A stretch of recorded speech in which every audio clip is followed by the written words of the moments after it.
అదిరన్ సంచ మహేశ్వరంకి అతి సమీపంలో HMDA approved villa ప్లాట్లు ఈఎంఐ మరియు బ్యాంక్ లోన్ సౌకర్యం అందుబాటులో. ప్రస్తుతం మనతో పాటు ఉన్నారు అన్నపూర్ణానంద గారు. ఆవిడ 88 వయసు, కానీ గత 55 ఏళ్లుగా ఆవిడ అన్నం తినరు. మరి ఏం తింటున్నారు, ఎలా ఉంటున్నారు? చెంగు మంది దూకేస్తున్నారు. అయినా కూడా ఇక్కడ లలిత పరమేశ్వరి అమ్మవారి ఆలయంలో మొత్తం ఆమె చూసుకుంటారు. అమ్మవారి సేవ అంతా కూడా ఆవిడే చేస్తారు. ప్రత్యేకంగా పూజారి గారు కూడా ఆవిడేనని చెప్పొచ్చు. ఒకసారి ఆమెతో మాట్లాడేద్దాం. అమ్మా నమస్తే అమ్మా. శుభం. అమ్మవారి ఆశీస్సులు. ఎలా ఉన్నారు? బాగానే ఉన్నామ్మా. బానే కాదు, బ్రహ్మాండంగా ఉన్నారు. ఎలా అమ్మా? అసలు నాకు చాలా ఆశ్చర్యం అనిపిస్తుంది. 55 ఏళ్లుగా మీరు అసలు అన్నమే తినరని విన్నాను నేను. నాకు అది అన్నమే కాదు, ఉడికిన పదార్థాలు అసలు ఏమి తిన్నావు, టిఫిన్ కానీ అట్లాంటివి ఏమి. కాకపోతే ఏంటంటే మానవుడు సాధించలేనిది అసలు ఉండదు. అంతే అంతే. మనం గట్టి పట్టుదలతో కనుక ఉంటే ఏదైనా సాధ్యమే. ఇది కరెక్ట్ చెప్పారు మీరు. మరి అన్నం తినరు, ఏం తింటారు? ఇంత ఎనర్జెటిక్ గా ఎలా ఉన్నారు? మామూలుగా ద్రవ పదార్థం ఎక్కడికన్నా వెళ్తాననుకోండి, వెళ్తే మరి ఏదో ఒకటి ఇస్తారు. ఎవరిచ్చినా పళ్ళ రసం లేకపోతే పాలు లేకపోతే కాఫీ అట్లా ఇస్తారు. ఆకలి అనేది అసలు లేదమ్మా. అసలు పాయింట్ అది. ఆకలే లేదు, తినాలి అని లేదు. నేనే వంట చేస్తాను ఒక్కో రోజు. ఆ వాసనలు వచ్చినా నాకు తినాలి అని అనిపించదు. అది అమ్మవారి ఇచ్చిన వరం. అసలు ఏమీ తినకుండా ఎట్లా ఉండను? ఏదో ఒకటి తినాలి కదా. ఏం తింటారా? పండు తప్పించి ఇంకా వేరే ఏం తిన్నమ్మా. అంతే అంతే. ఉదయాన్నే తింటారా పండు? 12ంటికి అమ్మవారి పూజ అయ్యి ఇక నైవేద్యం పెట్టి తలుపు వేసేటప్పుడు అమ్మవారి దగ్గర ఏ పండు ఉంటే ఆ పండు తింటా. ఒక జామ పండు తప్ప. ఎందుకని జామ పండు తినరు? జామ పండు కాశీలో వదిలిపెట్టాను. Okay okay. అది తప్పించి ఏ పండు ఉంటే ఆ పండు తింటారు. ఒకవేళ ఆ రోజు అమ్మవారి దగ్గర జామ పండే ఉందనుకోండి, ఏంటి పరిస్థితి? ఏంటంటే దండం పెట్టుకునేది, ఆ తీర్థం తాగేది. అంతే. అంటే ఆవిడే రాసి ఉంటుందమ్మా మనం ఏమి తినాలి అనేది. మామూలు వాళ్ళకైనా సరే ఒక్కొక్కళ్ళు చూడండి ఇంట్లో చక్కగా అన్నీ చేసుకుంటారు. అవును. మరి సమయానికి ఇంట్లో ఏదో గొడవ జరగటం, భార్య భర్త మాట్లాడుకుని నేను తిన్నంటే నేను తినని ఇద్దరు అలుగుతారు. అదే వండింది మొత్తం అక్కడే ఉంటుంది. అంటే భగవంతుడే రాస్తాడు మనం తినేది కానీ ఉండేది కానీ అంతా. కానీ ఎప్పుడు అంటే కొంచెం ఆయన చెప్పిన దోవలో వెళ్ళి ఆ దైవాన్ని నమ్ముకున్నప్పుడు ఖచ్చితంగా మనం అనుకుంది జరుగుతుంది, ఆవిడ చెప్పింది జరుగుతుంది. ఉదయం నుంచి ఏమి తినకుండా ఓన్లీ పండు తింటారు అంతే, ఇంకేమి తినరు, తాగరు అసలు? అవును. కావాలంటే ఒక గ్లాస్ మంచినీళ్ళు తాగుతా. కాఫీలు టీలు అవి కూడా ఏం తాగరు? ఎక్కువ తాగనమ్మా. మరీ ఇప్పుడు పెద్ద పూజ అనుకోండి, మొన్న 108 మంది ముత్తైదులకి, 200 మంది ముత్తైదులకి ఆ రోజు అందరినీ కూర్చోబెట్టి సువాసిని పూజ చేశాను. చేస్తే రెండు అయింది. అప్పుడు మధ్యలో ఒక్కసారి ఇగో వీళ్ళు ఊరుకోరు, ఒక గ్లాస్ తాగండి అంటారు. అప్పుడు లోపలికి వెళ్ళి కదిరి మజ్జిగ తాగి వచ్చాను. మజ్జిగ తాగుతారు అయితే? మజ్జిగ లేదు అంటే ఇంకా మజ్జిగ, పాలు, పళ్ళ రసం. నైట్లో అమ్మా? నైట్ అయినా అంతే. పడుకోపోయి ఎప్పుడు పాలు తాగుతాను. అంతే అంతే. సాయంత్రం 4 లేకపోతే 5, 6ంటికి తాగితే కాఫీ తాగుతా, లేకపోతే రాత్రికే. కాఫీ ఒకటి తాగుతారు, పాలు ఒకటి తాగుతారు, కొంచెం మజ్జిగ, ఒక పండు, అంతే. ఇక మీ ఆహారం అంతే. అది అన్ని తిన్ను. ఇప్పుడు వరస పెట్టి పండు తిని పాలు తాగి రోజు మొత్తంలో అంతే. అప్పుడు ఇదే ఈ 4 పదార్థాలే మీ ఆహారం. ఇక వేరే ఆహారం ఏది ముట్టరు. మరి ఫంక్షన్స్ కి అట్లా వెళ్ళినప్పుడు ఏం చేశారమ్మా? అందరికీ తెలుసు, చాలా మందికి తెలుసు. ఇప్పుడు మా వాళ్ళ ఇళ్ళకి వెళ్ళినా అంతే. పెళ్ళిళ్ళ వెళ్ళినా గ్లాస్ పెరుగు తెచ్చిస్తారు, మాట్లాడరు ఎవ్వరు. ఓకే. 55 ఏళ్ల నుంచి ఏమీ తినకుండా ఉన్నా కూడా మీరు మామూలుగానే ఉన్నారు కదా. మరి మీకు ఏమీ గ్యాస్ అట్లాంటిది ఏమి లేదమ్మా. కరోనా వచ్చినప్పుడు కొంచెం ఇబ్బంది పడ్డా. కరోనా వచ్చింది నాకు కూడా.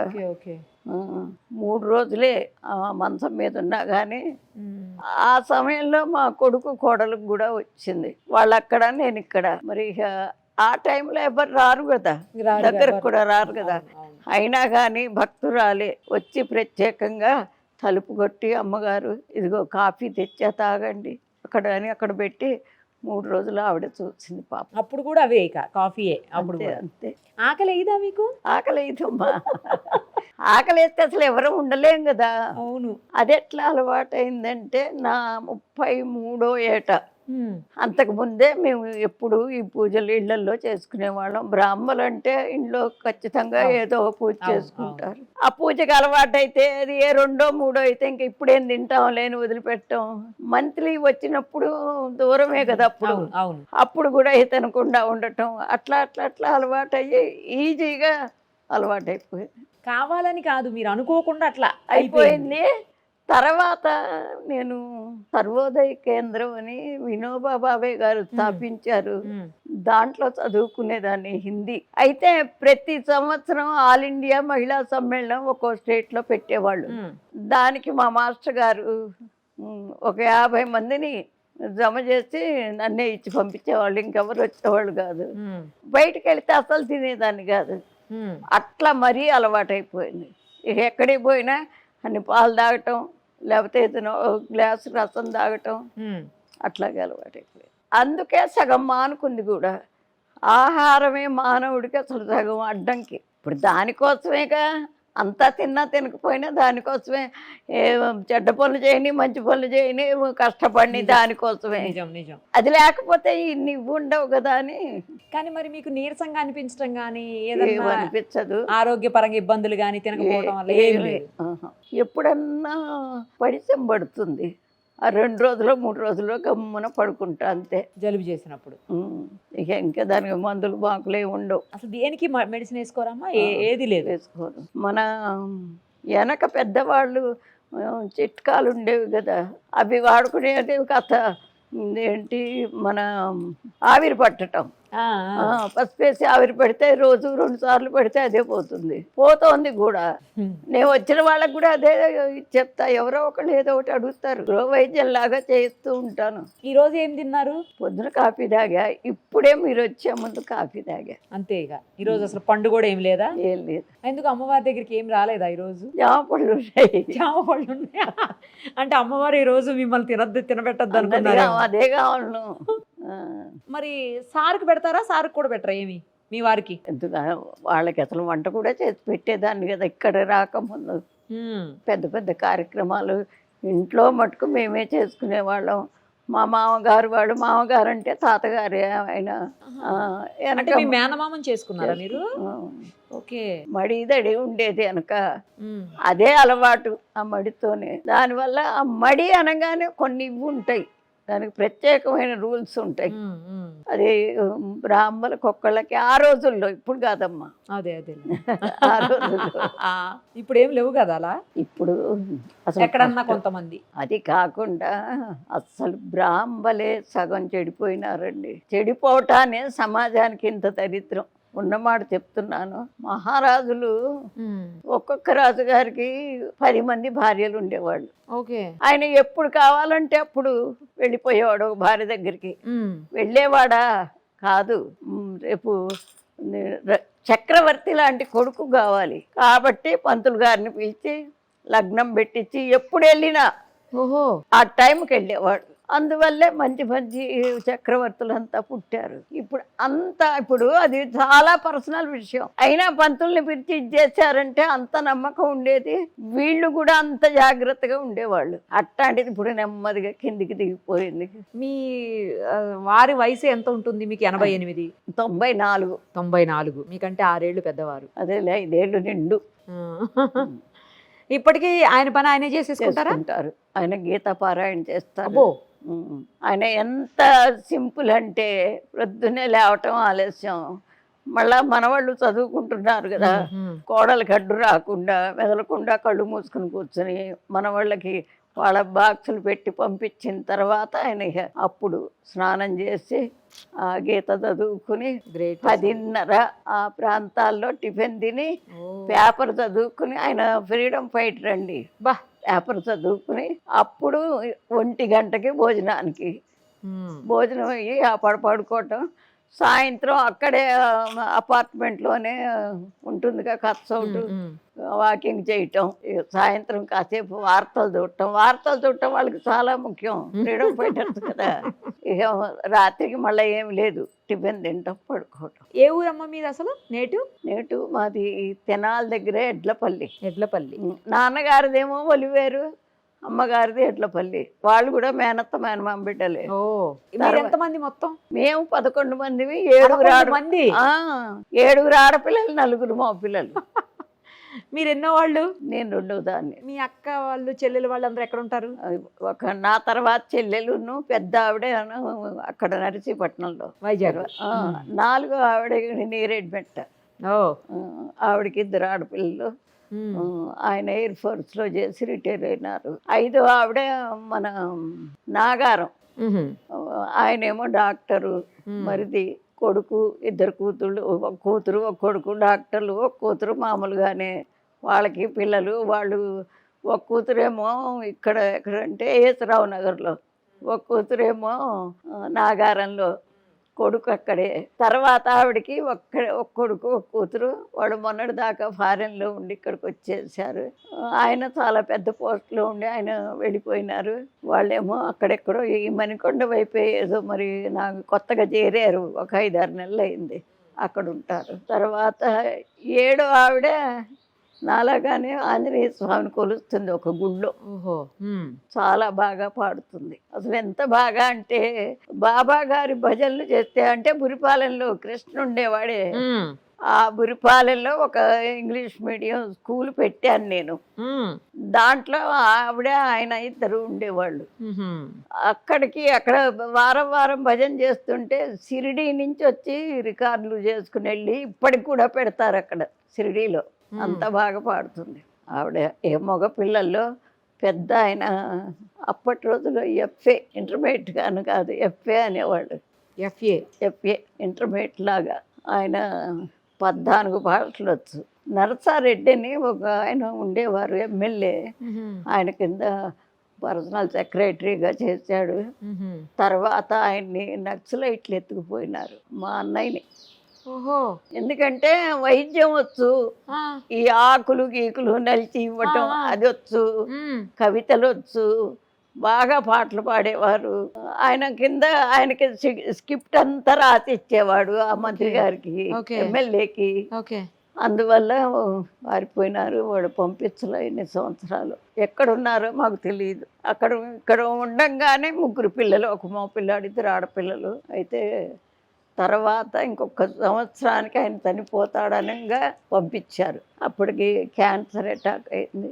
వచ్చిన 1 సంవత్సరం తర్వాత ఆయన చనిపోయినారు. 2 ఆయన మా అక్క కూతుర్ని ఇచ్చారు. ఆయన ఏదో రియల్ ఎస్టేట్ చేసేవాడు. 3 ఆయన మా అల్లుడు. అంటే నా కూతుర్ని ఇచ్చారు. నాకు ఒక్కతే కూతురు, 2 కొడుకులు ఇచ్చాను. వాళ్ళు ఇక్కడ మదీనా కూడా అక్కడ ఉంటారు. అమ్మాయి కూడా ఉన్నట్టుండి హార్ట్ అటాక్తో పోయింది మా అమ్మాయి. తర్వాత ఆఖరి అతను నల్లగొండలో ఉంటున్నాడు. వాళ్ళకి ఒక్కతే కూతురు ఫారెన్లో ఉంటుంది.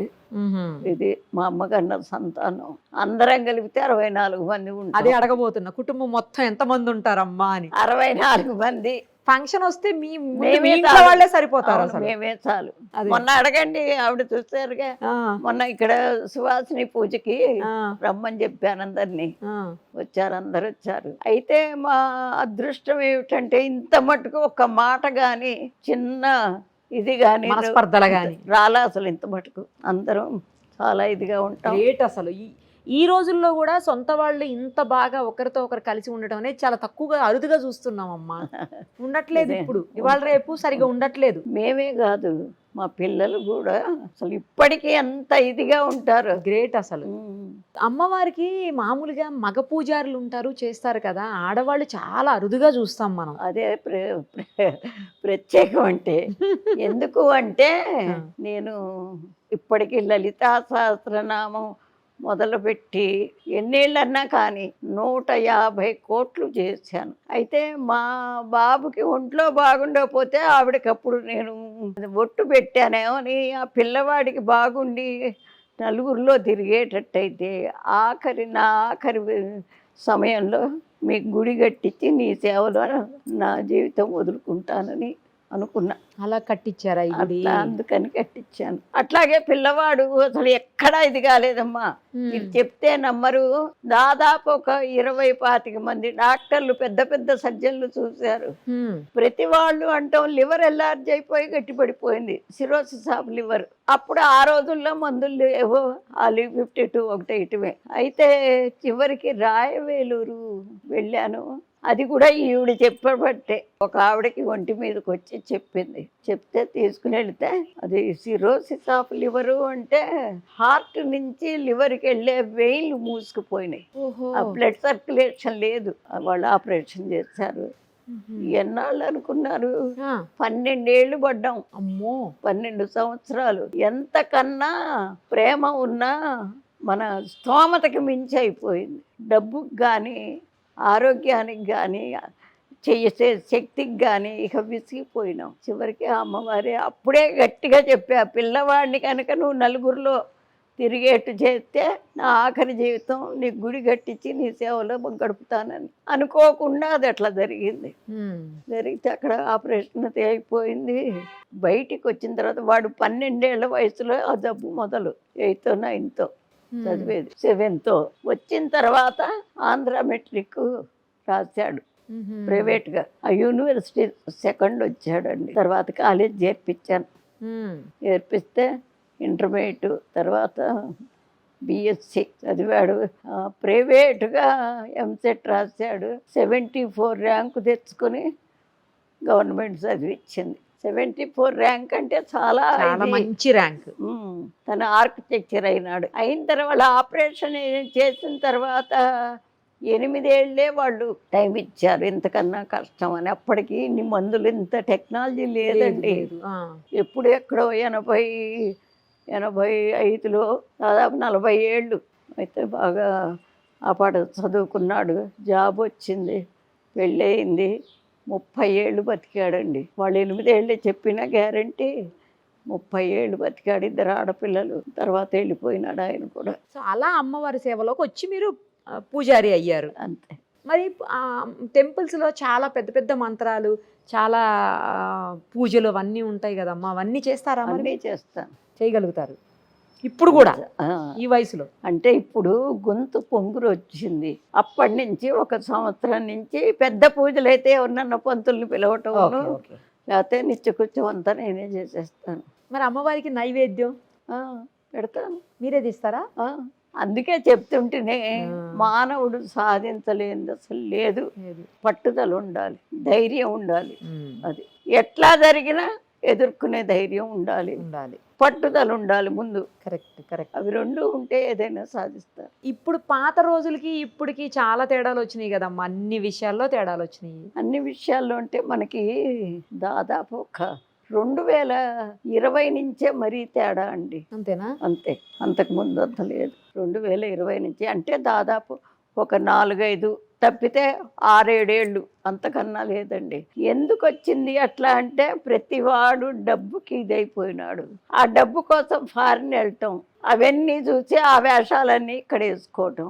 మన సాంప్రదాయం మన ఇది అసలు ఎక్కడా లేదు. సాంప్రదాయం వల్ల మనకేమి చెడు జరిగింది ముందు పిల్లలది ఆలోచించుకోవాలి. ఇప్పుడు పొద్దున్నే లేపుతాం, వాడు అనుకుని ఇప్పుడైతే లేవడు. మరి పొద్దున్నే లేచిన వాడు ఎంత ఆరోగ్యంగా ఉన్నాడు? అదంతా మంచికేగా, మన మంచికేగా. అది ఆలోచించుకోవాలి పిల్లలు ముందు. అది ఆలోచించుకోకుండా ఎప్పుడు పొద్దున్నే లేపుతావు నన్ను అంటూ ఉంటాడు. అంతే కదా. అట్లాగే మన పరిస్థితి బాగుపడాలంటే తప్పనిసరిగా వెనకటి సాంప్రదాయాన్ని తీసుకురావాలి. ఇప్పుడు నిన్నొచ్చాడు ఒక ఆయన, బాగా చదువుకున్నాడు, ఫారెన్ పోయి జాబ్ చేశాడు, మళ్ళా వచ్చాడు, మంత్రశాస్త్రం మొత్తం రాసుకున్నాడు, నేర్చుకున్నాడు, పిలక పెట్టుకున్నాడు, వచ్చాడు.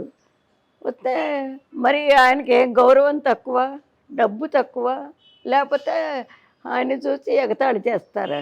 కాదు కదా. అంటే విద్య కూడా ఇవాళ విద్యకి అప్పుడు విద్యకి చాలా తేడా ఉంది. ఇవాళ చదువుకున్న వాడికి అసలు విజ్ఞానం ఏదో అనుకుంటున్నారు కానీ అస్సలు జ్ఞానం శూన్యం. జ్ఞానం లేదు. ఎంతసేపటికి మనకు కావాల్సింది తిన్నామా లేదా, మరి ఆడుకున్నామా లేదా, లేకపోతే మనం స్వేచ్ఛగా తిరిగామా లేదా, లేకపోతే సంపాదించేవాడికి డబ్బు సంపాదించామా లేదా అదే చూసుకుంటున్నారు. కానీ వాళ్ళింటో అది ఉంది మనకు లేదు, వీళ్ళింటో అది ఉంది మనకు లేదు, ఇదే చూసుకుంటారు. కానీ కంపారిజన్ మనం ఉండేదే సమాజంలో, సమాజానికి కొన్ని రూల్స్ ఉంటాయి. దాన్ని మనం పాటిస్తేనే మనం సమాజంలో ఉండగలం, లేకపోతే ఉండలేము. అది అందరూ తెలుసుకోవాలి. తెలుసుకోకపోతే ఇప్పుడు సైనికులు ఉంటున్నారండి, వాడు అపో అనుకుంటే అక్కడ ఉండగలడు? అసలు వాడి వల్ల అసలు దేశానికే ఎంత ఇది, ఎంత ప్రొటెక్షన్. వాళ్ళు లేకపోతే మనమే అసలు హాయిగా పడుకుంటామా, స్వేచ్ఛగా తిరుగుతామా?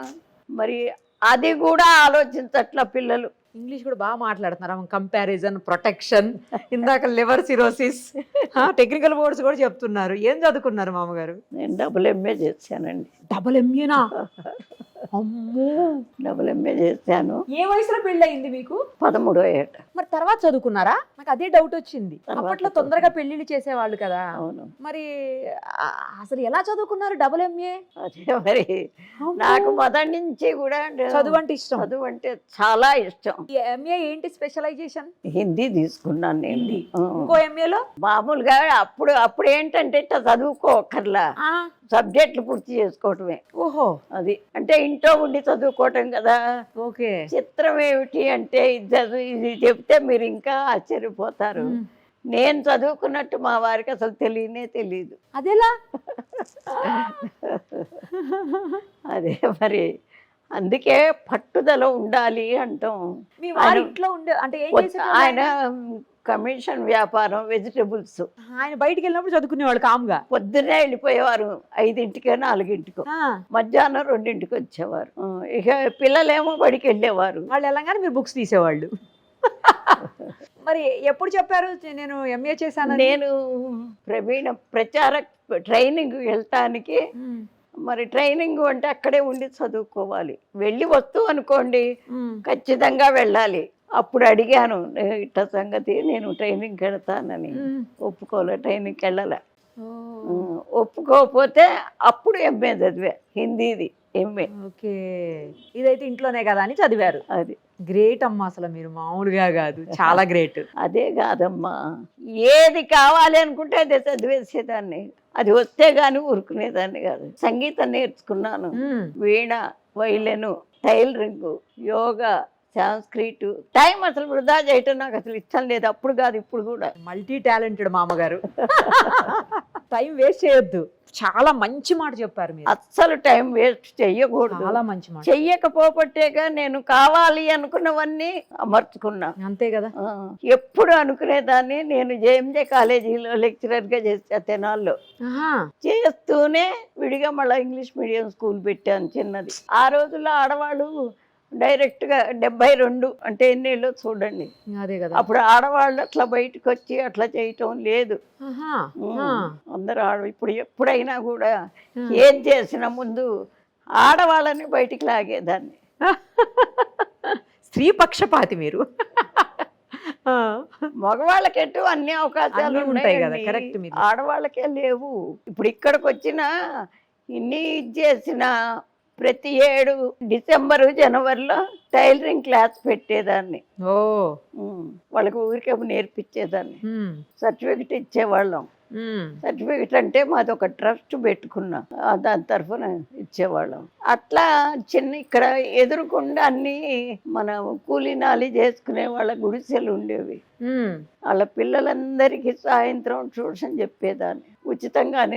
ఫ్రీగా ట్యూషన్ చెప్పేటోళ్ళు. టైం వేస్ట్ చేయకూడదు, నా పాలసీ అదొక్కటే. చాలా మంచి మాట చెప్పారు. అసలు అదైతే మీరు నిజంగా టైం అసలు వేస్ట్ చేయకూడదు. కరెక్ట్ చెప్పినారు మీరు. టైం వేస్ట్ చేస్తే మళ్ళా కావాలి అనుకుని రాదు.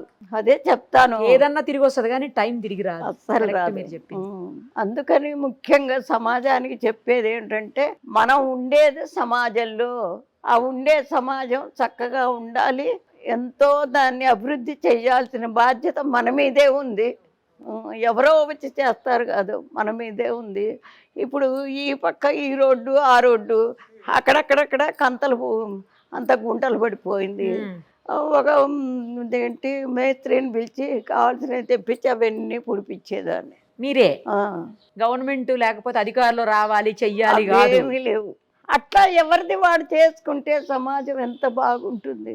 నాకెందుకులే అనుకుంటారు కదమ్మా. అదే నేను అనుకుంటా. ఒక్కదాన్నే తిరుగుతున్నానా, నేను ఒక్కడనే తిరుగుతున్నానా ఈ రోడ్లో, నాకేం సంబంధం అంటారు. ఇప్పుడైతే మీరు కాబట్టి చేయించారు అలా. అసలు మనం ఎంతో చెయ్యాలండి సమాజానికి, దేశానికి. చేస్తేనే సుభిక్షంగా మనం ఉంటాం. అవును అవును. ఇప్పుడు తల్లిదండ్రికి ఒక 4 పిల్లలు, ఆ తల్లిదండ్రి కష్టం వీళ్ళు గ్రహించుకుంటే ఎంత సంతోషంగా ఉంటారు. పిల్లలు గ్రహింపు అట్లా. దానికి కారణం పిల్లల్ని కూడా కాదు నేనంటాం, పెద్దవాళ్ళదే తప్పు. మొదటి నుంచి పెంపకమే చాలా జాగ్రత్తగా పెంచుకురావాలి. ఇప్పుడు వచ్చే వాళ్ళలో ఒక్కొక్కరు చిన్న పిల్లలకి ఇచ్చేస్తున్నారు. ఏ పెద్ద అయిన వాళ్ళని మనం ఏం చెప్పలేము. ఇక్కడ గుళ్ళో ఏం చేస్తాను తెలుసా, ప్రదర్శనానికి వస్తారుగా, వాళ్ళ వెనకాలే వెళ్ళి వెనక జుట్టు ముడేస్తాను. చుట్టు విరబోసుకు చెప్పకుండా అంటే అమ్మ ఇక్కడికి ఎందుకు, దేవుడి దగ్గరికి వచ్చావు కదా, మరి వచ్చినందుకు మంచి జరగాలి కదా, ఇట్లా ఉండి చుట్టు విరబోసుకొని వస్తే ఎట్లమ్మా అంటారా? సరే సరే అమ్మగారు అంటారు అని మూడేస్తే కామ్గా వెళ్ళిపోతారా? అంతే. ఓకే. ఎవ్వరు అసలు ఇప్పటికీ నన్ను ఎవ్వరు అసలు క్వశ్చన్ చేశారు కదండి. చెప్తే చాలా పెద్దగా చెప్పేవాడు లేక వాళ్ళ అయిపోతున్నారు. కరెక్ట్ మీరు అన్నది. మొన్న సువాసిని పూజ చేశారంటేనే నవరాత్రులలో మొదటి రోజు బాల పూజ చేస్తారు, రెండో రోజు కన్య పూజ. ఆ రోజున హాస్టల్ పిల్లలందరినీ పిలిపించారు. అందరినీ కూర్చోబెట్టి వాళ్ళకి చక్కగా పసుపు రాసి బొట్టు పెట్టి గంధం ఇచ్చి పూలు తల్లి ఏదో చేసే వాళ్ళు ఎంత సంతోషపడిపోయినారు. అప్పుడు దాని గురించి వివరం చెప్పారు. రోజు వస్తారు ఇప్పుడు వాళ్ళు, రోజు గుడికి వస్తారు. సూపర్. అది మనం చెయ్యటంలోనే ఉంటుందమ్మా. మనం చెయ్యకపోతే పైగా మన అలవాట్లు మనవన్నీ కూడా మనం ఆచరించాలి. ముందు ఆచరించి వాళ్ళకి చెప్పాలి. మనం ఆచరించకపోతే ఊరికే చెప్తే లాభం లేదు. అందుకని సమాజానికి ఇది చెయ్యాలి ఖచ్చితంగా. మన యొక్క ఆచార వ్యవహారాలు ఏమిటి, ఎందుకు పెట్టారు. ఇప్పుడు చిన్న ఎగ్జాంపుల్, బయటంతా తిరిగి వస్తాం, అన్నాలు తినేప్పుడు ఆ చెప్పులతోనే నిలబడి తింటే అది ఎంత ఇదండి. ఆలోచించాలి కదా. తర్వాత మా రోజుల్లో పీట వేసుకుని కూర్చుని వచ్చేటప్పుడే కాళ్ళు కడుక్కుని చేతులు కడుక్కుని వచ్చి కూర్చునేవాళ్ళు భోజనాన్ని. అది సైన్స్ ప్రకారం చక్కగా ఇట్లా కూర్చుంటే మనం తిన్న ఆహారం పొట్టలోకి డైరెక్ట్గా వెళుతుంది. ఇప్పుడు వీళ్ళు ఇట్లా కూర్చుని అట్ట కూర్చుని అట్ట చేస్తే అది చేత్తో కూడా తినట్లేక అమ్మ, స్పూను. అసలు చేతికి ఎంత ఇది ఉంటుందండి. మనం ఎంత తినాలి, ఎంత పెట్టుకోవాలి, ఎప్పుడు తినాలి అనేది దీనికే తెలుస్తుంది. మనం కావాల్సిన ముద్ద చేసుకుని తింటాం కరెక్ట్గా. ఇదేమో ఈ స్పూన్తో ఇంతొకసారి వస్తుంది, ఇంతొకసారి వస్తుంది, పద్ధతి లేకుండా పోతుంది. అంతా సైన్సేనండి. దేవుడి పూజ కూడా రోజు అస్సలు మనం స్నానం చేయిందే లోపలికి వెళ్ళాం. అవును. గుడికి కూడా రాకూడదు. ఎందుకని? శుచి శుభ్రత ఉండాలని. ఇప్పుడు దానివల్ల నీకు నష్టం వల్ల అమ్మ, ప్రతి పని కంపేర్ చేసుకోండి, లాభమే. అది అట్లాంటివి చెప్పాలి. లేకపోతే వేసుకున్న మగవాళ్ళు కూడా నిజం చెబుతున్నా, ఏమన్నా అనుకోనివ్వండి, అదే బట్టలు 2 రోజులు 3 రోజులు వేసుకుంటారు. ఇక్కడికి వస్తే వంగి దండం పెడతారు. చెప్తా నాన్న 3 రోజులు అయిందా బట్టలు వేసుకుని, అట్ట ఎప్పుడు వేసుకోవాకని చెప్తాను. అది ఎంత ఇదండి. ఎప్పటికప్పుడు మనం శుభ్రం చేసుకోవాలి. మరి అదే సైన్స్ అంటే. వీళ్ళు ఎవడో ఫారెన్ వాడు చెప్పాడని మనం అనుసరించడం ఏంటి? మనకి ఉన్నాయి కొన్ని శాస్త్రాల్లో ఉన్నాయి. ఇప్పుడు ఊరికే ఏదో నేను చెప్పడం ఇంకోటి చెప్పడం కాదు, శాస్త్రాల్లో ఉన్నాయి. దాన్ని నెమ్మదిగా, ఇప్పుడు గబగబా అన్నీ చేయమని కాదు. సమాజం మారింది అని అంటున్నారు. దేనిలో మారింది? తినటంలో మారిందా, లేకపోతే కూర్చోటంలో మారిందా, లేకపోతే సంసారం చేయటంలో మారిందా? దేనిలో మారింది? మనం మారాం. కరెక్ట్, మనం మారాం. లేకపోతే అండి ఇంత పిల్ల చక్కగా గౌన్ వేసుకున్నాం, లంగా జాకెట్ వేసుకున్నాం, ఎంత ముద్దుగా ఉంటుందండి. అవును. ఇక్కడ ఒక ఇదే, ఇక్కడ ఒక చిన్న పిల్లలు వేసుకుంటే పర్లేదమ్మా, పెద్దోళ్ళు కూడా వేసుకుంటారు. అదే అంటే దానికి అక్కడి నుంచి విత్తనం వేస్తున్నారు, అక్కడి నుంచి మొదలు పెడుతున్నారు. ఓకే. ఇప్పుడు నిన్న శివలింగం అక్కడ ఉంది చూడండి, చూసిన. అది భార్య భర్త, చిన్న పిల్ల 3 ఏళ్ళు ఉంటాయి దానికి, వచ్చి అభిషేకం చేసుకున్నారు. నేనే చేయిస్తున్నా. నిజంగా అదండి. వాళ్ళ నాన్న ఎట్ట పోస్తున్నాడు ఇట్ట చూసి తను కూడా ఇట్ట పోయటం. మరి ఆ ఈడు పిల్లకి వాళ్ళు చేస్తే మంచి పని చూసి అలవాటు చేసుకుంటే మనం చెయ్యాలి ముందు. చేస్తే వాళ్ళే మనల్ని మనం చెప్పడం కాదు, మనం ఏది చేస్తామో దాన్ని అనుకరిస్తారు వాళ్ళు. తల్లి దగ్గర ఇప్పుడు మొదటి నుంచి కూడా తల్లి దగ్గర అయితే ముందు తల్లే సరైన ఇదిలో రావాలి. స్నానాలు చేసి వంట ఎంతమంది చేస్తారండి? ఎవరు చేయటం. మరి అదెంత అశుభ్రత. అట్లా ఉంది సమాజం. కాకపోతే ఇప్పటి నుంచి మొదలు పెట్టుకుని తెలిసిన వాళ్ళనంతా పుట్టబోయే వాళ్ళ దగ్గర నుంచి మొదలు పెట్టుకోవాలి. పెట్టుకుంటే కనీసం ఇంకా 25 సంవత్సరాలు అయితే అప్పుడు మళ్ళీ వెనకటి పద్ధతి వస్తుందంటారా అమ్మ? వస్తుంది. అట్లా ట్రంప్ని మొత్తం పంపించేయమనాలి. ట్రంప్ని మంచి సూపర్ డైలాగ్ ఇది. పంపించేస్తే ఇక వచ్చినట్టు ఇక్కడే. ఇప్పుడు ఎంత పవిత్రంగా మంగళసూత్రం కడతామండి. దానికి వాళ్ళందరూ సాక్ష్యంలాగా పంతులు గారు మంత్రాలు చదివితే సరిపోతుందిగా, వీళ్ళందరినీ ఎందుకు పిలవటం? సాక్ష్యం. రేపు ఏదన్నా జరిగితే అందరిని నిలబడతారు. అవన్నీ పోయి ఈ వచ్చిన వాళ్ళంతా పిచ్చాళ్ళేనా అక్షింతలేసింది? కలకాలం చక్కగా దంపతులు వర్ధిల్లమని అక్షింతలేస్తారు. అదేంటి 16 రోజుల పండుగ అన్నా కాదు, ఇది తీసి వంకెకే. అంతకాడికి ఎందుకు అసలు ఆ పెళ్ళి? ఇందులో మగవాళ్ళది కూడా చాలా పాత్ర ఉందండి. మగవాళ్లే కాదు, ఆడవాళ్లే కాదు. ఎప్పుడైతే తప్పు జరుగుతుందో ఖండించాలి. ఎవరన్నా కానీ, పిల్లవాడు కానీ, పిల్ల కానీ, తల్లి కానీ, తండ్రి కానీ.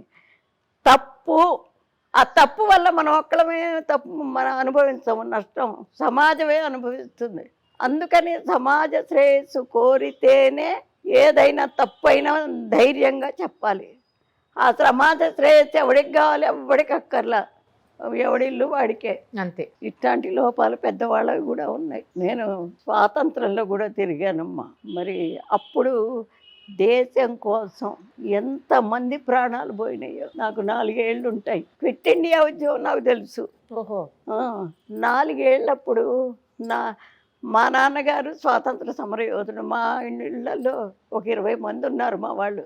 బాబా అంతా ఊడగొట్టుకున్న వాళ్ళే. అయితే అప్పుడు ఏంటి, ఎవరు 4 మగవాళ్ళు ఒక చోట నుంచి మాట్లాడుకోవటానికి వీలు లేదు. అయితే మరి వీళ్ళు అంతా ఒక ప్రణాళిక చేసుకోవాలిగా, ఎట్లా మనం దీనికి సొల్యూషన్ అని చిన్న చీటీ మీద రాసేవాళ్ళు. అది తీసుకెళ్ళి బలాన్ చోట ఇచ్చి రమ్మని చెప్పేవాళ్ళు. ఆ ఇళ్ళన్నింటికి తిరిగేదాన్ని. ఇప్పుడు ఆంటీ అంటాం అక్కడ. అప్పుడు అత్తయ్య మామయ్య ఇవే కదా. వెళ్ళి అత్తయ్య గారండి అంటే ఏమిటే వచ్చావంటే ఇస్తే నేనేదో మాట్లాడుతుంటే వాళ్ళు అట్లా చూసేసుకుని అది మళ్ళా నాకు ఇచ్చేసేవాళ్ళు చిట్టి. ఏమిటి అది? బలాని రోజున సమావేశం, బలాని వాళ్ళ ఇంట్లో పెరట్లో వెనకాల. ముందేమో లలితా శాస్త్రం, విష్ణు శాస్త్రం అట్లాంటివేవో చదువుకుంటూ ఆడవాళ్ళు అట్లా తిప్పలు పడ్డారండి స్వతంత్రం కోసం. అది ఎవరికి తెలీదు.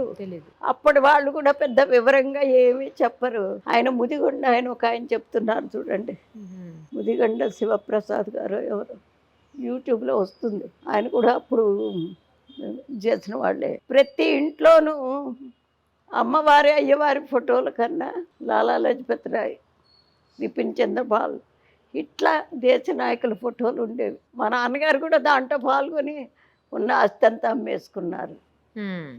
14 ఎకరాల పొలం ఉండేది. మేము తినటానికి వచ్చేసరికి అసలు ఏమీ లేదండి. చాలా ఇబ్బంది పడ్డారు. పడి చాలా ఇబ్బందులతోనే ఆయన వెళ్ళిపోయినారు.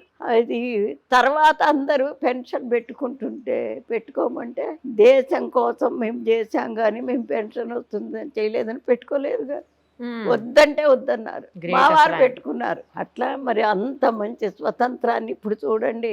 ఎక్కడ చూసినా మోసాలు, దగాలు, హత్యలు, మానభంగాలు, మర్డర్లు, అసలు సూసైడ్లు చిన్న పిల్లలతో సహా. అవును, అసలు దారుణంగా చిన్న చిన్న పిల్లలే లేచిపోవడాలు, చిన్న చిన్న పిల్లలే ప్రెగ్నెంట్లు అవ్వడం. అసలు ఎన్ని చూస్తుంటే సిగరెట్లు, మందు, అసలు ఒక్క రకంగా లేవా? మేము ఎన్నో చూస్తుంటాం కదా రోజు. ఇంత దారుణంగా ఎందుకు సమాజం మారిపోయింది అసలు? మీరేం చెప్తారు దీనికి? ఎందుకు మారిపోయిందంటే డబ్బు ఆశ ఒకటండి. రెండోది విచ్చలవిడితనం ఎందుకు వచ్చిందంటే ఫారెన్ ఎప్పుడైతే మన వాళ్ళు వెళ్ళారో అక్కడున్న కల్చర్ అంతా చూసి ఇక్కడ కూడా మొదలు పెట్టారు. లేకపోతే ఇంతకుముందు ఉందా? ఇంతకుముందు ఫారెన్ వెళ్ళిన వాళ్ళు ఉన్నారు. ఇంత ఇది లేదు కదా. అది తెలుసుకుని దాన్ని అంటే మొత్తం మనం చక్కదిద్దలేకపోవచ్చు, కానీ ఎవడింటికి వాడు మన పిల్లలు ఇట్లా మనం ఇట్లా ఉండాలి అనేది అనుకోవాలి. ముందు తల్లిదండ్రులకే గుర్తుండే మా అమ్మాయి బాగా చదువుకోవాలనుకోవటం కరెక్టే, నిజంగా అనకూడదు. కానీ ఆడవాళ్ళు చదువుకున్న తర్వాత మగవాళ్ళకు ఉద్యోగాలు లేకుండా పోయినాయి. చదువుకోవచ్చు, దాన్ని ఎవరైనా చదువుకున్న వాళ్ళు ఇంటికి వినియోగిస్తున్నారా? ఆ చదువు పిల్లల్ని నువ్వు ట్యూషన్కి పంపిస్తుంటివి, నువ్వు చదువుకునేవి లాభం. ఏదన్నా ఒకటి తక్కువ అయితే దట్ట ఇది ఇట్ట అంటుంటివి. వీళ్ళు ఎప్పుడైతే ఇట్లా ఉంటున్నారో మగవాళ్ళు కూడా విచ్చలవిడితనం ఎక్కువైపోయింది. ఆడవాళ్ళు చదువుకోవాలమ్మా, విజ్ఞానం రావాలి, కానీ ఎప్పుడు అది మనకే ఉపయోగపడాలి, మన ఇంటికి ఉపయోగపడాలి, మన పిల్లలకి, మన పెద్దవాళ్ళకి, మన కనీస ధర్మాలని మనం తప్పనిసరిగా ఆచరించాలి. కానీ అలా లేరు కదమ్మా. లేరు, అదే బాధ. మేము ఇప్పటికి 4 తరాలు చూశాను. అంతేగా? అవును, 4 తరాలు చూసుంటారు మీరు. 4 తరాలు చూసి ఒకదానికన్నా ఇప్పుడు 3 తరాల దాకా ఏమంత పెద్ద ఇది మార్పు రాలే. ఓకే, 4వ తరంలోనే బాగా వచ్చింది మార్పు. మారది, ఇది ఇలా కంటిన్యూ అవుతుంది కదమ్మా. అవుతుంది. కాకపోతే ఏంటంటే ఇంత విచ్చలవిడితనం లేకపోయినా కొంచెం మగవాళ్ళు కూడా దాన్ని బాగా పట్టించుకోవాలండి. పట్టించుకుని ఇప్పుడు 200 సంవత్సరాలు పరిపాలించారు బ్రిటిష్ వాళ్ళు మనల్ని. 200 సంవత్సరాలు పరిపాలించిన వాళ్ళు ఎట్లా వెళ్ళిపోయినారు? జనం అంతా ఒక్కటే మాట అనుకుని అందరూ నిలవబడ్డారు. ప్రాణం పోయినా పర్వాలా అనేని. అట్లా ఏదన్నా మగవాళ్ళు అనుకుని రంగంలోకి దిగితే కొంతగాతే కొంత. అసలు మన సంస్కృతిని మనం చెడగొట్టుకోకూడదు. అది ఉంటేనే ఇప్పుడు వెనక ఇప్పుడు లేదనుకోండి, విదేశాల్లో మన వివాహ వ్యవస్థని వాళ్ళు ఎంత సంతోషపడేవాళ్ళు. మనకి పెళ్ళయిన తర్వాత చచ్చేదాకా ఒకళ్ళు వదిలిపెట్టకుండా ఉండేవాడు. ఎట్లా ఉంటారు మీరు అనే క్వశ్చన్ కూడా ఉండేది అక్కడ. ఇప్పుడు వాళ్ళకి అది లేదు కదా. అందుకని మనకెంతో గౌరవం ఇచ్చారు మన వివాహ వ్యవస్థను గురించి. మీ చిన్నప్పుడు బంగారం రేట్ ఎంత ఉండేదమ్మా? జస్ట్ తెలుసుకోవాలనిపిస్తుంది, ఎందుకంటే ఇప్పుడు ₹1,00,000 దాటిపోయింది కదా. అప్పుడు ఎంత ఉండేది? అప్పుడు తులం 13 రూపాయలు. తులం అంటే 10 గ్రాములు అంతే. 10 గ్రాములు 13 రూపాయలు. నా బంగారం అంతా 15 రూపాయలు అట్లా తీసుకున్నాము. మేము అమ్మినప్పుడు 64 రూపాయలకు అమ్మాం. అలా అయితే ఇప్పుడు అందరూ మామూలుగా కొనరు, తట్టలు కొని ఇంట్లో పెట్టేసుకుంటారు. అంటే అప్పుడు ఆ బంగారానికి అంత విలువ ఉండేది కాదు, అదే కావాలి అనే ఇది ఉండేది కాదు. ముఖ్యమైనవి ఆడవాళ్ళకి మంగళసూత్రాలు, చెవులకి ముక్కుకి పట్టీలు, మెట్టెలు, చేతికి గాజులు, ఒక ఉంగరం, అదే. కానీ చాలా ఉండేవి, నగలు చాలా ఉండేది. మా నాయనమ్మ గారు ముక్కావుల కృష్ణమూర్తి గారు సినిమాల్లో ముక్కావులని వేస్తాడు కదా. మా నాయనమ్మకి అన్న కొడుకు. ఆ పుట్టింటి వారి నాయనమ్మకి ఎన్ని నగలంటే వడ్రాణం, కాసుల పేరు, ఇక్కడ వంకీలు, ఇక్కడ కూడా ఏవో ఉండేవి 2. అప్పుడు ఈ కట్నాలు లేవు కదండి, ఉన్నదంతా ఆడపిల్లకే పెట్టుకునేవాళ్ళు. పట్టీలు అంటే గుర్తుకొచ్చింది, మీరు ఇప్పుడు కూడా పట్టీలు పెట్టుకున్నారా? రాగానే చూసా గల్లు మంటున్నాయి మీరు వస్తుంటే. నావి ఇది ఇప్పుడు అదేదో వేసి శుభ్రం కడిగింది తను, లేత నల్లగా అయిపోయినాయి. అవునా? ఉంటాయి, ఎప్పుడు ఉంటాయి పట్టు. ఓకే. అప్పట్లో వడ్లు, మినువులు, బియ్యం ఇవన్నీ ఎంత ఉండే అమ్మా రేట్లు? వడ్ల బస్తా 40 రూపాయలండి. బియ్యం అయితే అప్పుడు కిలోలు కాదు, మానిక అంటే 2 కిలోలా? మానిక అంటే 2 కిలోలు, తవ్వ అంటే 1 కిలో, సోల అంటే 1/2 కిలో. అలాగే కొలిచేవాళ్ళు? అట్లా కొలిచేవాళ్ళు. అప్పుడు పావు కిలో అర్ధన ఉండేది. అర్ధన అంటే 2 పైసలు. అప్పుడు ఇంత చిన్న దంబిడీలు అంటారే, మనకి నయా పైసా అని వచ్చింది, మీకు గుర్తుందా? మన ఈ మధ్యలోనే నయా పైసా అని ఇట్లా 4 నలసదరంగా ఉండేది. అంటే ఒక పైసానా అది? పైసా అవి 2 ఉండేవి అర్ధన అంటే. అది ఉన్నాయా మీ దగ్గర అలాంటి కాయిన్స్? అన్ని ఉన్నాయా? చూపిస్తారా మాకు? ఇప్పుడు రెడీగా అయితే లేవు. రెడీగా లేవా? Okay okay. మరి చిల్లి కానీ అంటే రౌండ్గా ఉండేది, మధ్యలో హోల్ ఉండేది, అదొకటి. హోల్ ఉంటే చెల్లుతుందా మరి? అప్పటి రోజుల్లో చెల్లింది కదా. తర్వాత ముద్దు కానీ అని ఒకటి ఉండేది, అది కూడా రౌండ్గా కానీ, అంతేగాని మొత్తం ఓ పక్కన మన బ్రిటిష్ రాణి ఇది, ఓ పక్కన ఇంకోటి ఉండేది. పైసా, దంబిడి, అర్ధన, అణ, బేడ. బేడ అంటే 2 అణాలు, అణ అంటే 12 పైసలు. తర్వాత పావల. పావల అంటే ఇట్లా అది చూసాను. రూపాయి మాత్రం పేర్లు చెడలేదంట. అలాగే ఉన్నాయి. ఇప్పుడు కూడా ఈ రోజే నిన్న వచ్చింది ₹1 చెల్లుతుంది అని మళ్ళీ. నాకు మొదటి నుంచి అదొక ఇంట్రెస్ట్. కొత్త నాణ్యం ఎప్పుడు వచ్చిందో ఒకటి తీసి అవతల పెట్టేస్తాను ఇప్పటికైనా అదే. తర్వాత ఒకసారి మీరు ఇవన్నీ చూపించాలి నాకు తర్వాత. తప్పకుండా చూపిస్తా. కారు అవన్నీ ఎంత రేట్లు ఉండే? కార్లు, బైకులు? కార్లు, బైకులు అంటే 50-60 రూపాయలకి బైక్ అంతే వచ్చేసేది. ₹100 200 పెడితే కారు వచ్చేసేది. పొలాలు ఎంత రేట్లు ఉండేవి? ప్లేసులు, ఖాళీ స్థలాలు, పొలాలు. ఖాళీ స్థలాలు అంటే అప్పుడు కుంటలు అనేవాళ్ళు. అది కూడా మనకి 1 ఎకరం పొలం కావాలంటే మా అయితే 500కి వచ్చేది. బట్టలండి ఇప్పుడు బట్టలు పావల, గజాలవి. గజం అంటారు. అంటే ఇప్పుడు మన మీటర్ ఉంది కదా, మీటర్ కన్నా కాస్త తక్కువ ఉంటుంది, అది గజం. రెడీమేడ్లు ఉండవేమో అప్పుడు? అన్ని ఉండేవి. నాన్నగారు మొదట్లో రెడీమేడ్ షాపే ఉండేవి. ఎక్కడ బెంగళూరు లేకపోతే మైసూరు, ఇంకెక్కడో అక్కడి నుంచి తెచ్చేవాళ్ళు. మంచి డిజైన్, మంచి క్లాత్, అది అయితే ₹5. మీకు ఎక్కువ ఏ జర్నీ ఇష్టం? అంటే ట్రైన్లో వెళ్ళడం ఇష్టమా, బస్సులో వెళ్ళడం ఇష్టమా, కార్లో వెళ్ళడం ఇష్టమా, ఫ్లైట్లో వెళ్ళడం ఇష్టమా? అవే ఇష్టాలు అవేం లేవు, కానీ ఎక్కడికైనా ఇప్పుడు అంటే 1 సంవత్సరం నుంచి కారులోనే వెళుతున్నారు. పిల్లలు ఇంకా వద్దమ్మా వెళ్ళి అని. అదే కదా, బస్సులు అవన్నీ. అదే ముందైతే బస్సులు, ట్రైన్లు ఇష్టమా? ట్రైన్ బాగా తిరిగేదాన్ని. అవునా? కాన్వెంట్ ఉండేది కదా, 12 మంది టీచర్లు ఉండేవాళ్ళు. ప్రతి శనివారం 1 పూట స్కూల్ అప్పుడు. Half day. ఓకే. అయితే తర్వాత నుంచి అందరం కలిసి ఎక్కడ తెనాల దగ్గర గుంటూరు మాకు అందుబాటులో చాలా సినిమా హాల్స్, అందరినీ తీసుకుని వెళ్ళేదాన్ని. సినిమాలు కూడా చూసేవాళ్ళ మీరు? ఇప్పుడు చూస్తారా? ఇప్పుడు చూడండి, ఎన్నో సంవత్సరాలు అయిపోయింది. అప్పట్లో మీకు ఇష్టమైన యాక్టర్ ఎవరు? రామారావు. ఎన్టీ రామారావు గారు. ఎస్. గోవిందరాజు సుబ్బారావు గారని మా నాన్నకి మేనత్త కొడుకు, మా అక్కగారి మామగారు. ఆయన యాక్ట్ చేసేవాడు. పాతది బాలనాగమ్మ, మాయల మరాఠీ, మాలపిల్ల, వాటిల్లో చేశారు. ఆయన డాక్టర్, యాక్టర్ కూడా. మా వాళ్ళు సినిమాల్లో కూడా చాలా మంది ఉన్నారు. హాస్పిటల్కి వెళ్తారా ఎప్పుడన్నా? ఏదన్నా బాగలేదని, లేకపోతే అంత బాగలేదని ఎప్పుడు వెళ్ళండి. లేదు, ఇంతవరకు హాస్పిటల్కి వెళ్ళలేదేమో, అంటే డెలివరీస్ టైంలో తప్ప. డెలివరీలో అయినా అన్ని ఇంట్లోనే. ఒక్కటి మాత్రం లాస్ట్ అబ్బాయి మాత్రం గవర్నమెంట్ హాస్పిటల్. ఇంకెప్పుడు హాస్పిటల్కి వెళ్ళరు అస్సలు? అదే మనకి చిట్కా వైద్యాలు ఉంటాయి, ఇంటి చిట్కా. అదే వంటింటి చిట్కాలు. అదే. మీకు షుగర్లు, బీపీలు అట్లా ఏం లేవా అమ్మ? ఏం లేవు. గ్రేట్. అసలు బయట తిండి అసలు ఎప్పుడు తిన్నాను కదా, అస్సలు కూడా నేను తినే రోజుల్లో కూడా ఇంట్లో వండుకుని తింటమే కానీ బయటది ఎప్పుడు తినేరు. బయటికి ఎక్కడికన్నా అలా ఇలా సరదాగా వెళ్తుంటారా? ఎక్కడికి వెళ్ళరా అసలు మీరు? ఎప్పుడు ఇక్కడ మీటింగ్స్కి వెళ్తానండి. ఏం మీటింగ్స్కి వెళ్తారు? ఏదన్నా ఆధ్యాత్మికమైన. ఇప్పుడు వెళ్ళట్లేదు అనుకోండి. ఇప్పుడు వెళ్ళట్లేదు. అంతకుముందు మామూలుగా పార్టీలో తిరిగాను. ఏ పార్టీలో? కాంగ్రెస్ పార్టీ. అవునా? ఎందుకంటే అప్పుడు అందరిలోకి first lady Indira Gandhi. Okay okay కదా, అందుకనే. తర్వాత మా వారి ఫ్రెండ్ ఇద్దరు కలిసి చదువుకున్నారు, మా ఊరే, బాగా పరిచయస్తులు.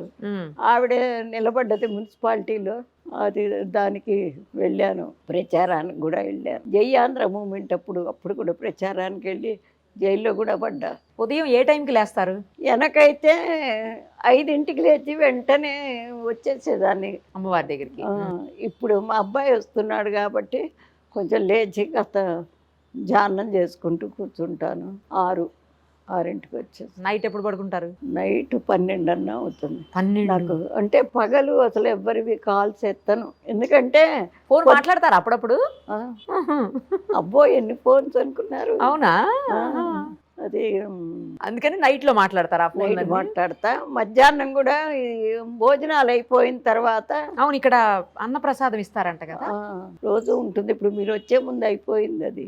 అప్పుడు 4కి 5కి అప్పుడు చూసుకుంటాను ఎవరెవరు కాల్స్ చేశారు, మెసేజ్లు ఏమున్నాయి చూసుకుంటా. వాట్సాప్ వాడతారా? ఓహో, విషయాలు తెలియాలి కదా. కరెక్ట్.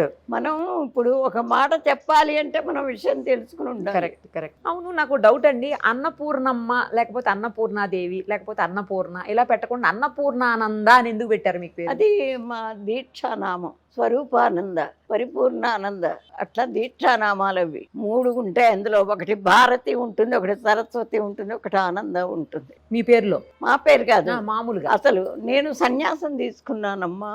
అందుక కషాయం వేసుకున్నారు? సన్యాసం. ఆ సన్యాసంలో ఫస్ట్ది ఈ ఆనంద అనేది వచ్చేది. స్వరూపానంద, పరిపూర్ణానంద ఇట్లా ఉంటాయి కదా. Okay okay. నేను ఈరోజు మామూలుగా కట్టుకున్నారేమో కషాయం అనుకున్నాను. కషాయ రంగు దుస్తులు ఎందుకు ధరించారో అర్థం కాల ఫస్ట్. కానీ ఆనందాన్ని వస్తే లాస్ట్లో అందరికీ మగవాళ్ళకు ఉన్నాయి, మీకు ఆడవాళ్ళకైనా దీక్ష ఉంటుంది. అసలు పేరేంటి మీది? అన్నపూర్ణే. ఉట్టి అన్నపూర్ణ. దీక్షానామం కాబట్టి లాస్ట్లో ఆనంద. చాలా విషయాలు చెప్పారు మాతోటి. ఎలా మంచిగా ఉండాలి, ఎలా ఉంటే సమాజం బాగుంటుంది, పిల్లలు ఎలా ఉండాలి, పెద్దవాళ్ళు ఎలా ఉండాలి, ఎవరిలో మార్పు రావాలి, చాలా విషయాలు మాతో షేర్ చేశారమ్మా. చాలా చాలా థ్యాంక్స్ మీకు. ఇంత టైం మాకు ఇచ్చి ఓపిక్గా కూర్చొని అన్నీ చెప్పారు. ఏదో మనకి తెలిసి చెప్పామండి కొన్ని. అయితే నా ఇదేంటంటే నేను దాన్ని అనుసరించందే చెప్పను అసలు. ఎందుకంటే అవతల నుంచి కూడా క్వశ్చన్ వస్తుంది. అందుకని ఇప్పుడు చూడరాదు, మా మనవరాలు ఉంది ఇక్కడ, పెద్ద కొడుకు కూతురు. అది ఏదో చదువుతోందండి, మీద వస్తుంది, అది గుర్తు రావట్లే. ఎంటెక్ చేస్తా. ఎంటెక్ 2nd ఇయర్ చదువుతుంది. ఇప్పుడు జాబ్ వచ్చింది.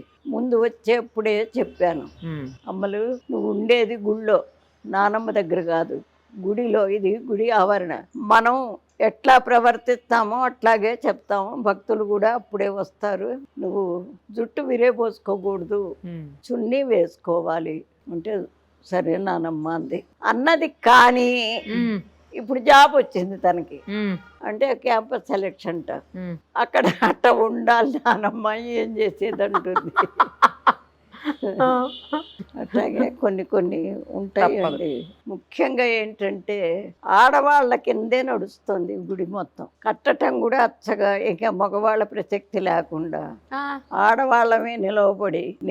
నాకు పెన్షన్ వస్తుందమ్మా, ఉద్యోగం చేశా కదా, ఒక 5,000 ఉంచుకుని మిగిలిందంతా ప్రతి నెల. నేను లెక్చరర్ చేశాను. అవును, జేఎంజే కాలేజీలో చేశాను కదా. అవును కరెక్ట్. జాబ్ అదే పెన్షన్ వస్తుంది. 5,000 ఉంచుకుని మిగతా 2 నెలలు 3 నెలలు ఉంటే ఒక 2 లక్షలు ఎంతో అవుతుంది. ఏదో ఒక పని చేయిస్తాను. ఇది ఎవరిని దానం ధర్మం అడిగి చేయించాల, తర్వాత ఇప్పుడు అమ్మ ఏదైనా కోరికలు తీరలేదని, అమ్మ నాకు ఉద్యోగం రావట్లేదు, బాగా చదువుకున్నా అంటే అమ్మవారి పేరుని ముడుపు కట్టిస్తాం. ఆ ముడుపు కట్టినందువల్ల బాధ్యత ఆవిడకి వెళ్ళిపోతుంది. ఆవిడే చూస్తుందమ్మా అని కట్టిస్తాను. అది అక్కడ ఉన్న ముడుపులన్నీ అవే. ఆ వచ్చిన డబ్బులైనా అక్కడే పెట్టేస్తాను. తర్వాత హోమాలు చేస్తాను. అవి ఏమన్నా వచ్చినా అక్కడే పెట్టేస్తాము. అమ్మవారికి ఖర్చు పెడతాను. ఇక ఫర్దరే ఆలోచన చేస్తున్నా. ఇప్పుడు నా తర్వాత ఎవరో ఒకళ్ళ సమర్థవంతంగా నిలబడాలిగా. అన్నదానం జరుగుతోంది కాబట్టి మహానివేదన ఫండ్ అని మాత్రం ఒకటి ఏర్పాటు చేస్తున్నా. ఎందుకంటే రోజు అమ్మవారికి నివేదన పెట్టాలి కదా. నా తర్వాత వచ్చే వాళ్ళు బాధ్యతగా చేస్తారని అదైనా పెట్టడం. ఎందుకంటే నాకు పెన్షన్ వస్తుంది కాబట్టి పెట్టేస్తాను. రేపు వచ్చేవాళ్ళు పెట్టాలని ఎట్లా ఉంది, వాళ్ళకు ఉండదు కదా. ఇప్పుడు వాళ్ళే కాదు, ఇప్పుడు నా కొడుకైనా వాడికి 2 పిల్లలు, వాడు సంపాదన మొన్ననే రిటైర్ అయినాడు. మరి ఏదన్నా ఒకటి ఉంటేనే కదా చేసేది. అవునవును. అందుకని ఇప్పుడే తర్వాత రేపు డిసెంబర్ 31 ప్రతి సంవత్సరం సువాసిని పూజ చేసి ఆ రోజు అందరి చేత హోమం చేయించి నేను ధైర్యంగా చెప్తా. హోమాలు ఆడవాళ్ళు చెయ్యొద్దంటారు. నిజం మాట్లాడితే ఏ శాస్త్రంలోనూ లేదమ్మా. కాకపోతే కొన్ని పనులు ఇప్పుడు సంసారం అన్న తర్వాత వంట నువ్వు ఇది నేను చేస్తానని ఎట్లా చేసుకుంటారో అది కూడా అట్లా పెట్టుకున్నారు. అంతేగాని శాస్త్రం చదవకూడదని కాదు, ఆడవాళ్ళు చెయ్యకూడదని కాదు, ఏ శాస్త్రంలోనూ ఏది లేదు. కాకపోతే ఏంటంటే మరి మనకి బాధ్యతగా మనల్ని చూస్తున్నాడు కాబట్టి ఆయనకి పెద్దపీట వేస్తారు. అందుకని ఆడవాళ్ళ చేత కూడా చేయించేస్తారు. కాకపోతే ఇప్పుడు 1 సంవత్సరం నుంచి మాత్రం పంతులు గారిని పెడుతున్నా నేను చెప్పలేక. అదే మాకు నెల వచ్చేసరికి కనీసం ఒక 1 lakh ఖర్చు అవుతాయి. అవుతుందిగా, మరి ఆలయం ఉంది కదా. అదే చూసి ఇప్పుడు ఎవరో చుట్టానికి వచ్చారనుకోండి, వాళ్ళు ఏదో దాంట్లో వేసిపోతే అవి ఖర్చు పెడతాం, నాకు వచ్చినవి పెడతా, అన్నీ పెడతా. కాకపోతే ఇప్పుడు ఆలోచన వచ్చింది, మరి నా తర్వాత ఇట్లాగే సాగాలి అంటే ఎంతో కొంత ఉండాలని. ఇప్పుడు రేపు అదే 31st ఏంటంటే 1000 మంది ముత్తైదులకి చెప్పాను, సంవత్సరానికి 1 పూజ చేయిస్తాం మీ పేరున, 1116 కట్టండి అని అన్న. ఓకే, అది ఇక మొదలు పెట్టుకుంటే వచ్చింది మొత్తం బ్యాంకులో వేసేస్తే అమ్మవారికి తర్వాత అది అని అదొక్కటే నేను అనుకున్నది. మీ సంకల్పం గొప్పదిగా అమ్మ. అమ్మవారి కోసం అమ్మవారే చేయించుకుంటారు మీతోటి, ఖచ్చితంగా అయి తీరుతుంది అంతే. థ్యాంక్స్ అమ్మ, ధన్యవాదాలు. మరిన్ని అప్డేట్స్ కోసం నిరుపమ సుమన్ టీవీ ఇన్స్టా పేజ్ని ఫాలో చేయండి. సుమన్ టీవీలో మీ పర్సనల్ అండ్ బిజినెస్ ప్రమోషన్స్ కోసం కింది నెంబర్కి కాంటాక్ట్ చేయండి.